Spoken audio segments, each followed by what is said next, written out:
नमस्कार, प्रिया सिंपल रेसिपीमध्ये तुम्हा सर्वांचं खूप खूप मनापासून स्वागत आहे. बऱ्याचशा भाज्या अशा असतात की त्यामध्ये कोणत्याही प्रकारचं वाटण किंवा कोणत्याही प्रकारचं मसाला नाही वापरला तरीही त्या अतिशय चविष्ट आणि खायला खूपच अशा चमचमीत लागतात. त्यामधीलच एक म्हणजे शेवग्यांच्या शेंगांची सुकी भाजी. कोणत्याही प्रकारचं ना वाटण ना मसाला तरीही मस्त अशी चटपटीत होणारी ही भाजी कशी बनवायची याची रेसिपी दाखवणार आहे. तर सर्वात अगोदर इथं मी 4 शेवग्याच्या शेंगा सोलून स्वच्छ धुवून घेतलेल्या आहेत. त्यानंतर एका पातेल्यामध्ये 2 ग्लास पाणी घालून त्यामध्ये 1 चमचा हळद आणि 1 चमचा मीठ घालून त्या शेंगा छान अशा शिजवून घेतलेल्या आहेत.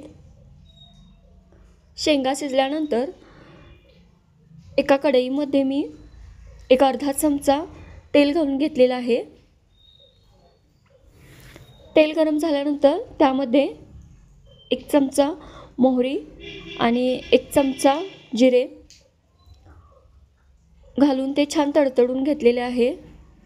त्यानंतर एक बारीक चिरलेला कांदा तो सोनेरी रंगावर परतून घेतलेला आहे.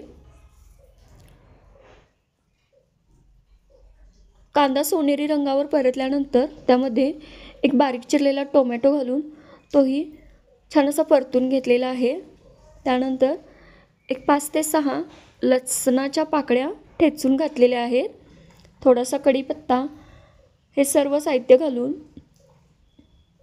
एक 5 मिनिटं मंद आचेवरती ह्याला परतून घेतलेलं आहे.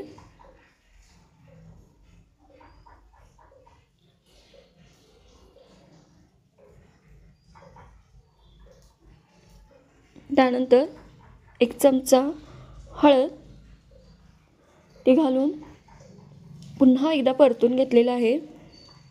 आणि इथं बघू शकता तुम्ही कोणत्याही प्रकारचं ना वाटण ना कोणत्याही प्रकारचा मसाला तरीही खायला अगदी चविष्ट अशी ही शेवग्यांच्या शेंगाची सुकी भाजी आहे. त्यानंतर ज्या शिजवून घेतलेल्या शेवग्याच्या शेंगा होत्या त्यामध्ये घालून घेतलेल्या आहेत आणि त्याला पुन्हा एकदा तेल सुटेपर्यंत छान असं परतून घ्यायचं आहे.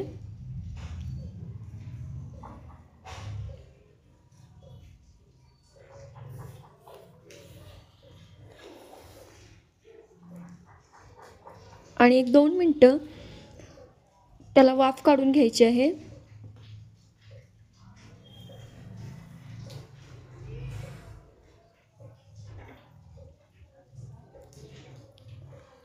तेल सुटल्यानंतर यामध्ये 1 चमचा लाल तिखट आणि चवीनुसार मीठ घालून घेतलेलं आहे.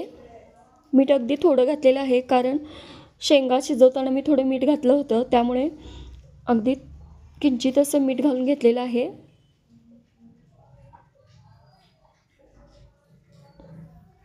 वरून थोडासा शेंगदाण्याचा कूट आणि इथं बघू शकता तुम्ही अगदी 5 ते 10 मिनिटात ही भाजी इथं तयार झालेली आहे. वरून थोडीशी कोथिंबीर घालून मस्त अशी शेवग्याच्या शेंगांची सुकी भाजी इथं तयार आहे.